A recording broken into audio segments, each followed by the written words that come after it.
Welcome back, everybody. My name is Dragagon, and this is Gregtech New Horizons. It's been probably about a week since I actually recorded the last video. I've been doing a bit of work around the base. I decided to make it 5 tall here on the initial floor.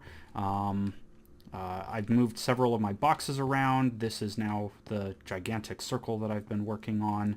If I run downstairs, not much has changed downstairs. Mainly I am in the middle of making 2 MV generators, 2 MV combustion generators, as well as the MV cutting machine. In this video, I want to take a look at knocking out the silicon wafer, which wants the advanced cutting machine in order to make the wafers, and then if I'm correct, they want to actually go in and we'll be making the, I believe it's the integrated circuit. This guy right here. So what'll happen is once we have the cutting machine to make the wafers, then we can use a precision laser engraver with a red lens in order to make these integrated logic circuits, and then in order to do anything with that, we need the MV cutting machine in order to cut one wafer into 8 integrated logic circuits. And then these guys are nice because they enable us to work with the circuit assembler and make a different LV tier logic circuit. This logic circuit we can start substituting in the SMD resistors, which are nice and easy to make. It's just an assembler with some of the molten polyethylene, carbon dust, and fine electrum wire. That's super easy to make, and we get 16 of those resistors out of that.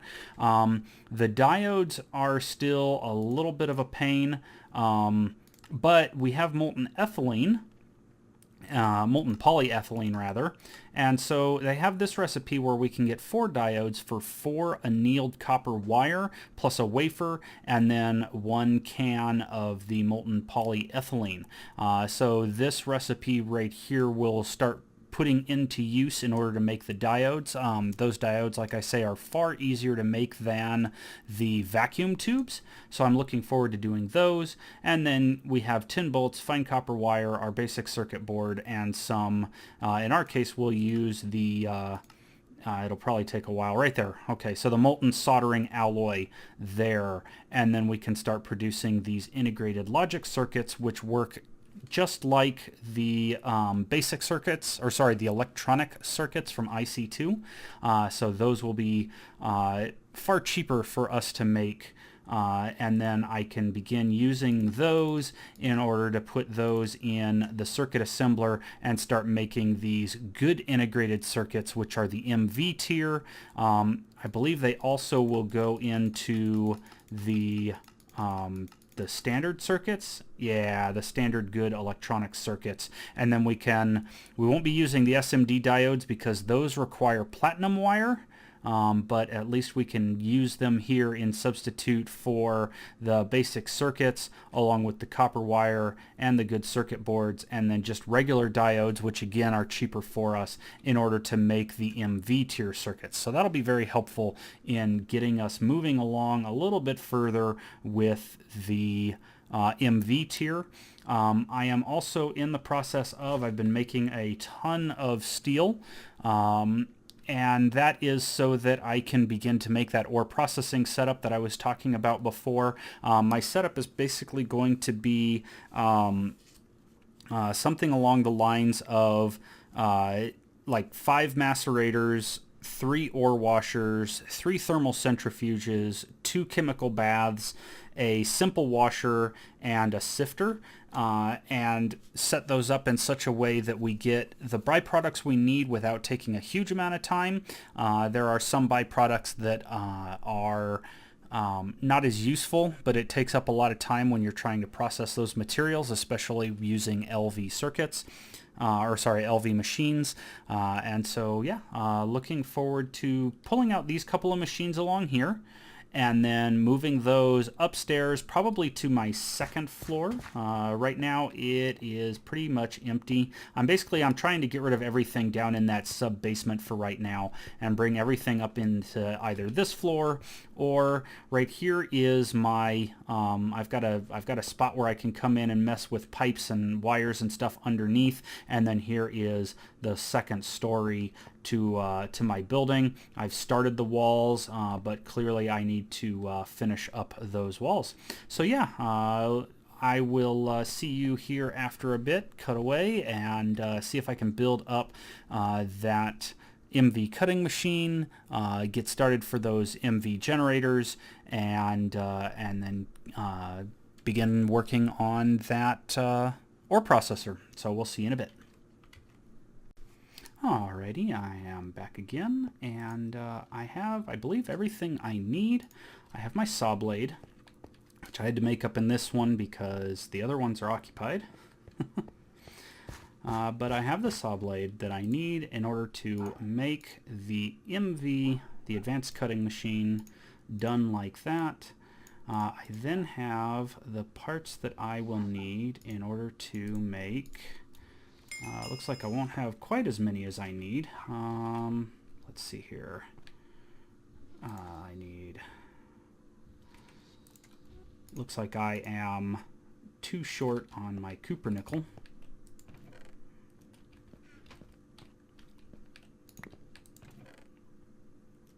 So let's get those made real quick while I'm here.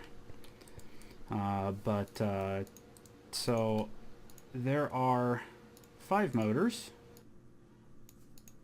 I think I needed 6. Why did I only do 5? Let's see here. So I need 1, 2 of those there.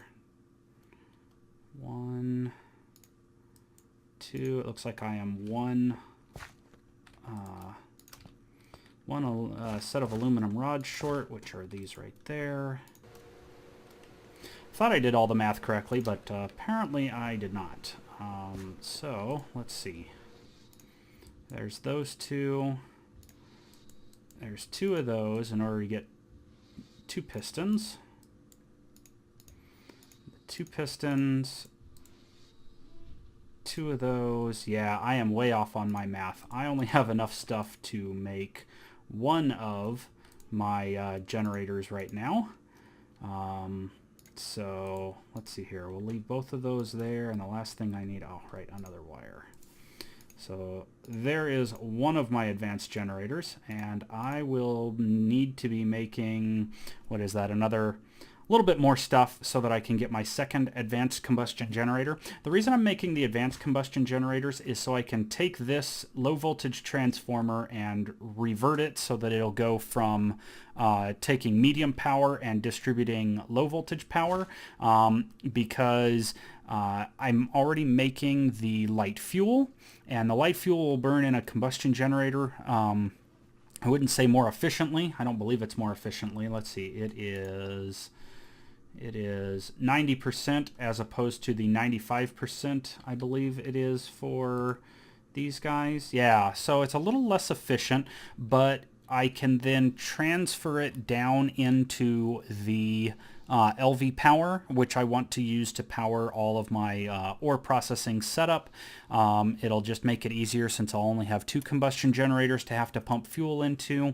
I may be able to hook these guys up to it, or I'm not sure yet. I do use them sporadically, so it might be nice to have them hooked into the same power system, and as well as this cutting machine that I've made. So basically just getting set up. So I need to make, what was it, 3 more motors in order to make 2 more pistons, and then I can put together my second combustion generator. I won't drag you all in for that, but I am going to start working on that machine array that I was talking about, just getting all those machines built, and so that way we can start looking at setting it up upstairs. So I will see you after a bit. And after a bit of a break, I am back, and I have everything I need to make all of the machines that I need for my ore processing that I have planned out. First thing I've got is 4 of these macerators. Am I missing something? It says I am. 1, 2, 3, 4, 1, 2, 3, 4, 1, 2, 3, 4. We'll put 4 of those there. What else do I need? 4 pistons, 4 motors. We'll just set all of those there, and then 1, 2, 3, 4, 1, 2, 3, 4, like that. So 4 basic macerators. I'm also going to go with 2 of these thermal centrifuges. So there's 2 of that, and there we go. So there's 2 basic thermal centrifuges. Next is 2 basic ore washers. And it looks like I may have misplanned on my motors by 1. Maybe. Nope, never mind. I didn't. I thought for some reason I still needed 2 more of those. So, let's see here. 2 of the basic ore washers.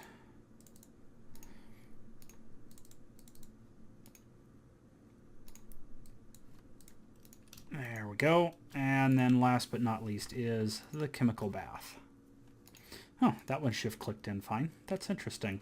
So, what I'm going to do is I'm going to take this ore washer, this hammer, maybe this centrifuge, maybe not. I haven't quite decided if I want to do any centrifuging with this. I'm going to take this thermal centrifuge here, and then I'm also going to take, let's see here, I think I have one more, I thought I had one more chemical bath back here. Maybe I moved it somewhere. But in any case, I'm going to take all, oh, I know where I moved it to. It's actually around the front here. He is right here, this chemical bath. So I'm going to take all those items and I'm going to move them upstairs, and along with several of the 2x2 drawers, pardon me, I am going to work on getting my ore processing up and running, along with the these 2 advanced combustion generators that I made previously, and I will, I guess I haven't made them yet, I will be making 2 transformers to lower from MV to LV voltage. Well, I guess I only need one other one. I think I'm going to steal this one. Maybe not.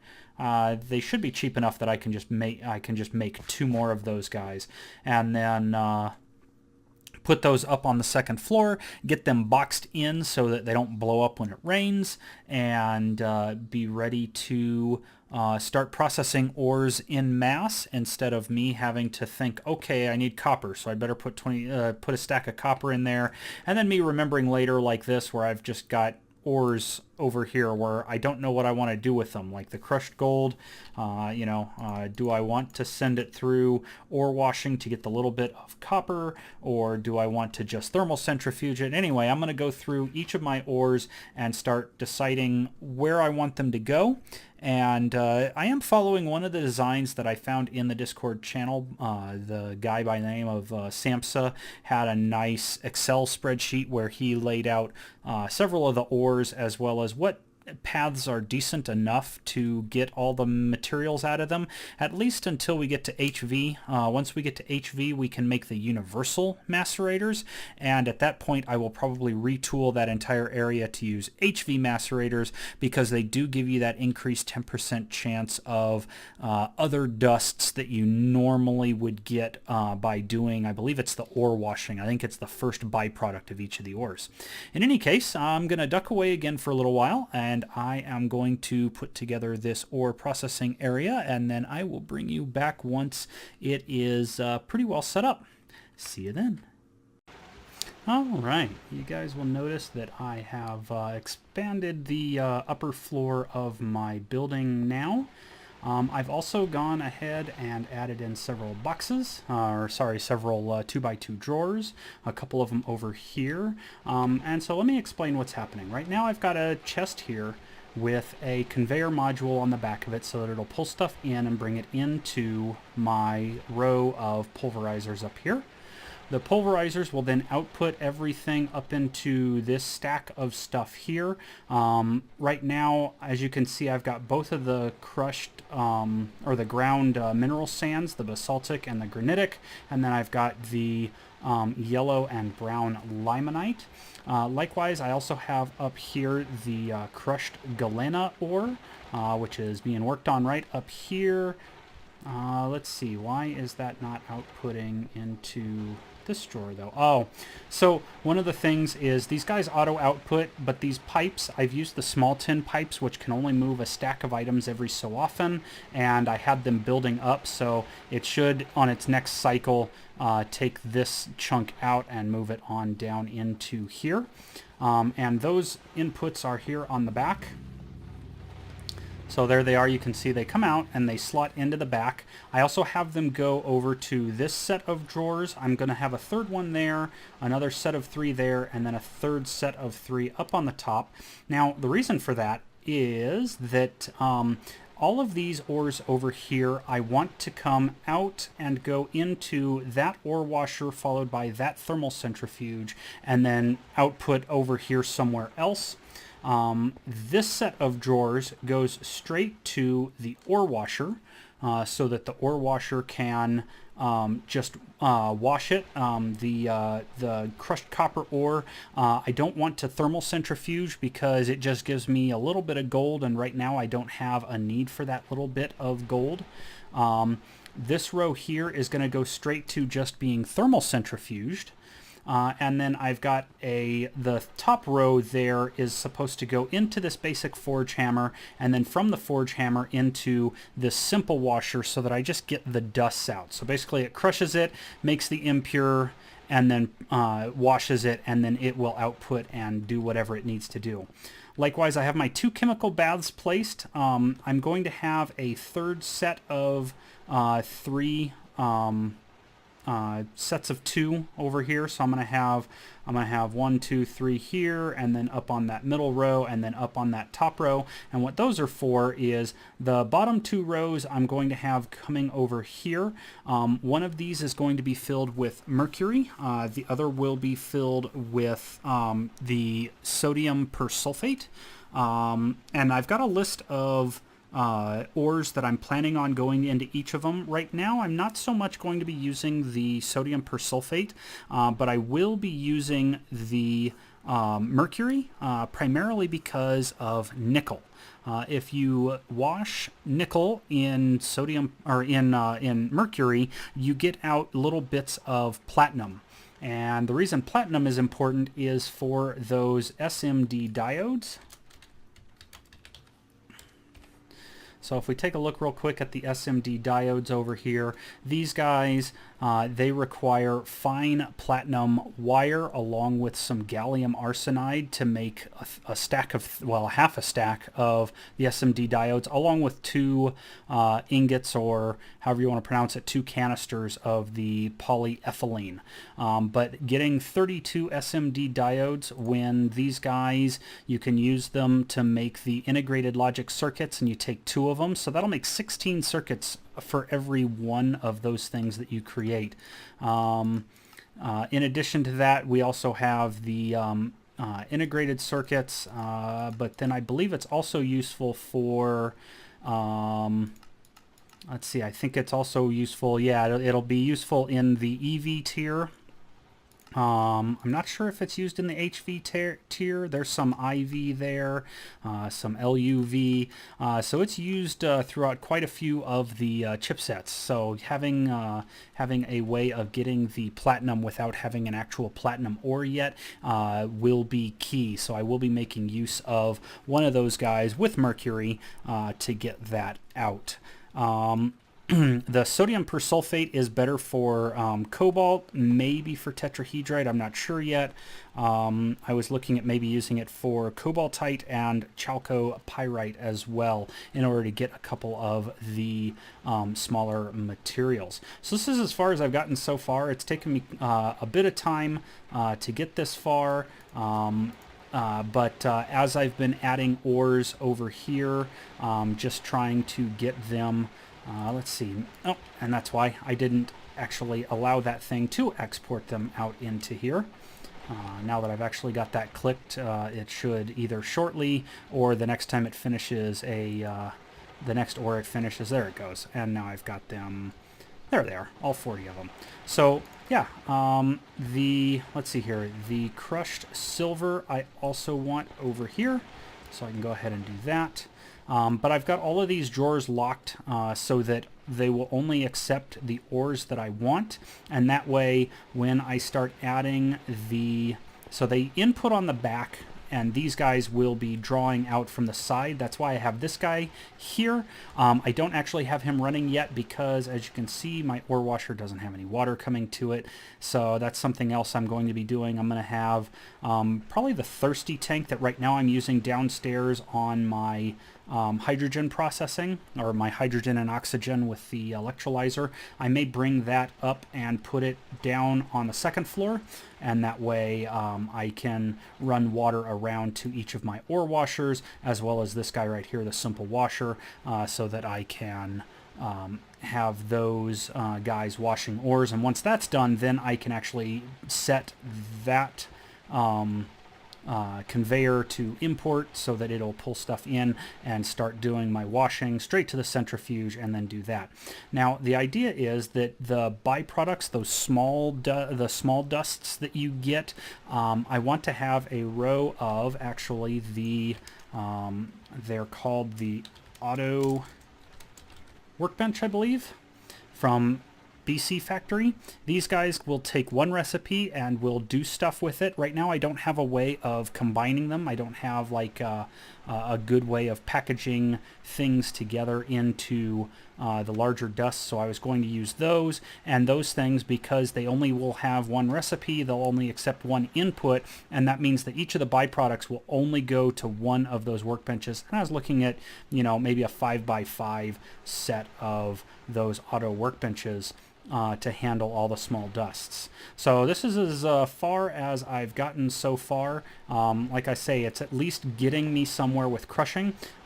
If you guys did not notice, I do have an advanced combustion generator right down there that is slowly drawing off of light fuel and powering this entire setup. This one guy going to this transformer, so he provides 4 amps of low voltage, and then I've got the 4X redstone alloy cables, so I actually get no loss as I'm running these guys over to all of these MV machines while I'm trying to get this stuff done. In the future, there is a post up on Reddit that I found that has basically a bunch of 7 different lines in order to do basically everything you need to do with ores. It goes from pulverizing to the washing to, you know, thermal, everything that you need to do. The only problem is that thing, the build I saw wants to use type filters, and unfortunately even the ultra low voltage type filter requires the HV tier of circuits, and I am in the process of getting this stuff up here taken care of, the MV precision laser, and then also down here with the plastic boards and the silicon and the hydrochloric acid and those things. Still working on those areas in order to make it to the HV circuits, and even then they're still going to be rather difficult. So the type filters that I want to use in order to build the other setup will probably have to wait for a little while, but once I do get them, I will start making each of these guys the universal macerators, because the universal macerators will be what helps me acquire additional dusts. So now that I've got this initial thing set up here, I'm starting to get some of these ores processed. It'll mean that I don't have to work quite as hard. I can start filling up this chest here anytime I've gone out and mined stuff with my miner, and then I can start processing them and start actually having the ores, rather than every time I think, oh, I need more iron, okay, now I've got to crush another stack of iron-bearing minerals and then wash them and then centrifuge them and then pulverize them. I'll already have most of that work done for me in the way of these things. So I'm going to go ahead and cut the episode here. The next time I come back, I should have quite a bit more of this guy fleshed out and all these tin item pipes running all over the place, and hopefully eventually coming out with either ingots or dusts that I can then decide to electrolyze or do whatever I need to. So I will see you next time, and till then,